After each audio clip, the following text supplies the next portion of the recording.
अस्सलाम वालेकुम। आज हम क्लास 10 की बायोलॉजी का चैप्टर नंबर 15 इनहेरिटेंस स्टडी कर रहे हैं, जिसका टॉपिक है मेंडल लॉ ऑफ इनहेरिटेंस। सबसे पहले हम इसका इंट्रोडक्शन की हेडिंग है।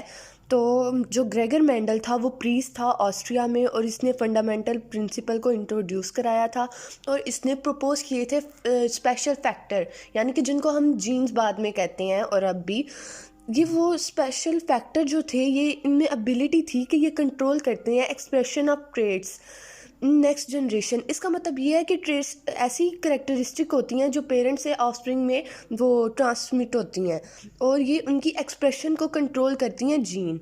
अब इसका एक्सपेरिमेंट की हेडिंग है, इसने सिलेक्ट किया था पाइसम सैटिवम यानी कि पी प्लांट, और इसने 1000 ऑफ एक्सपेरिमेंट को परफॉर्म किए थे। और इसने रीज़न भी बताई है कि इसने क्यों उसको चूज़ किया था। There should be a number of traits that can be studies और कंट्रास्टिंग ट्रेड। कंट्रास्टिंग ट्रेड्स का मतलब होता है कि मुतज़ाद खसूसियात, यानी कि टॉलनेस और ड्राफ्टनेस। और बाद में जो ऑर्गेनिज्म है उसके अंदर एबिलिटी होनी चाहिए कि वो सेल्फ फर्टिलाइजिंग और क्रॉस फर्टिलाइजिंग का फिनोमेना परफॉर्म कर सकता है। लास्ट वाला इसका फीचर है कि इसका जो लाइफ साइकिल है वो शॉर्ट होना चाहिए मगर फास्ट होना चाहिए। उसने वो सक्सीडेड इसलिए हुआ था क्योंकि उसने राइट ऑर्गेनिजम्स को चूज़ किया था, और दूसरी बात कि उसने एनालाइज किया था by using the principle of statistics, यानी कि उसने मैथमेटिकल एक्सप्रेशन की परफॉर्म करके अपने ये जो एक्सपेरिमेंट है उसको प्रूव कर दिया था। फर्स्ट लॉ है मेंडल्स लॉ ऑफ सेग्रीगेशन। तो मेंडल लॉ ऑफ सेग्रीगेशन की सबसे पहले मैंने यहाँ पे डेफिनेशन लिखी है, मगर हम उसको अभी यहाँ पे डिस्कस नहीं करेंगे, उसको हम लास्ट पे करेंगे जब हमें उसका पूरे एक्सपेरिमेंट की समझ आ जाएगी। तो उसने सबसे पहले सीड की शेप के ऊपर उसने एक्सपेरिमेंट किया था। उसने क्रॉस कराया था दो प्लांट के अंदर, जिसके अंदर मुतज़ाद खसूसियत थी, यानी कि एक दूसरे से डिफरेंट खसूसियात थी। अब वो कौन सी थी? एक था सीड का राउंड शेप होना और दूसरा था रिंकल शेप होना।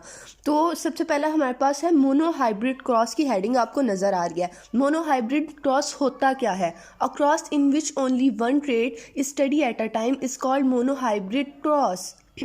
यानी कि एक ही वक्त में एक ही मुतज़ाद खसूसियात का मुताला करना। तो यहाँ पे आपको ट्रू ब्रीडिंग की वर्ड नज़र आ रहा है, ट्रू ब्रीडिंग का, तो जिसका मतलब होता है होमोजाइगस। उसने ट्रू ब्रीडिंग राउंड शेप और रिंकल शेप सीड को स्टडी किया था। तो जी मेरे पास मैंने यहाँ पे डायग्राम की फॉर्म में किया हुआ है सारा एक्सपेरिमेंट, और दूसरी मैंने इसकी डिस्क्रिप्शन भी लिखी हुई है। जब आपको ये एक्सपेरिमेंट की समझ आ जाएगी तो आप ये इसकी जो थ्योरी है वो आप खुद भी लिख सकते हैं। तो सबसे पहले P1 का मतलब होता है पेरेंटल जनरेशन। उसने दो सीड लिए थे पहले, हमें पता है, जो एक राउंड था और रिंकल था, और जब इसने क्रॉस कराया तो सारे ही राउंड निकले थे। F1 का मतलब होता है कि फीलियल, और F1 का मतलब है फर्स्ट फीलियल जनरेशन। अब फिर बाद में जब ऑल राउंड निकले तो उसने F1 का क्रॉस दोबारा से ही F1 के साथ कराया, दो राउंड मिले, और यहाँ पे क्या हमारे पास आया कि 4 हमारे पास सीड बने, जिनमें से 3 राउंड थे और एक रिंकल था। तो उसने यहीं से F2 की रेशो निकाली कि 75% राउंड एंड 25% रिंकल। बाद में उसने ये हमारे पास रेशो दी कि 3:1 उसने यहाँ पे वो मैथमेटिकल एक्सप्रेशन फॉर्म करके बता दिया था।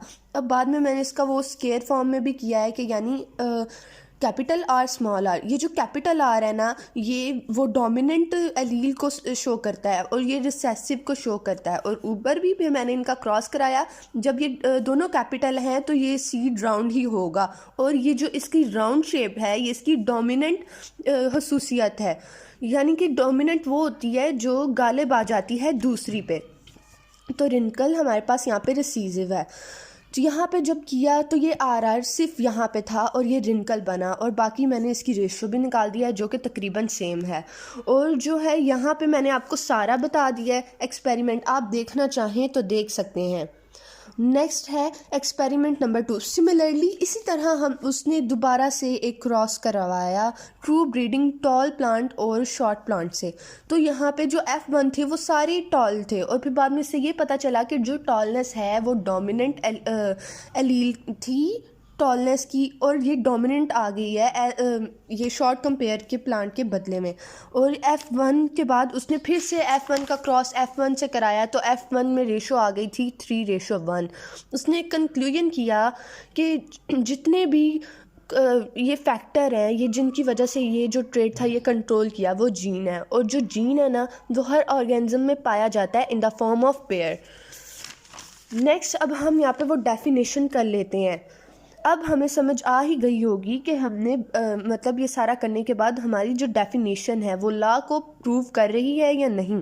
During gamete formation the gene of each pair segregate from each other and each gamete receive one gene from the pair in the form of pair. When the gamete of male and female parents unite, the resulting offspring again gets the gene in pairs. This were called the Mendel law of segregation. Segregation का मतलब होना ही separate है, यानी separation. तो सबसे पहले जो gametes, जब फॉर्मेशन हुई थी गैमेट्स की, तो जो जीन्स के पेयर थे वो सेग्रीगेट, एक दूसरे से सेपरेट हो गए। और जब वो सेपरेट हो गए तो उसके बाद जब मेल और फीमेल के गैमेट्स यूनाइट किए, यानी कि जब वो फ्यूज़ किए, तो दोबारा से जो जीन थी वो इकट्ठे ही फ्यूज़ हो गई। तो इसको कहते हैं Mendel law of segregation. I hope कि आपको आज के टॉपिक की अच्छी तरह से समझ आ गई होगी। अल्लाह हाफिज़।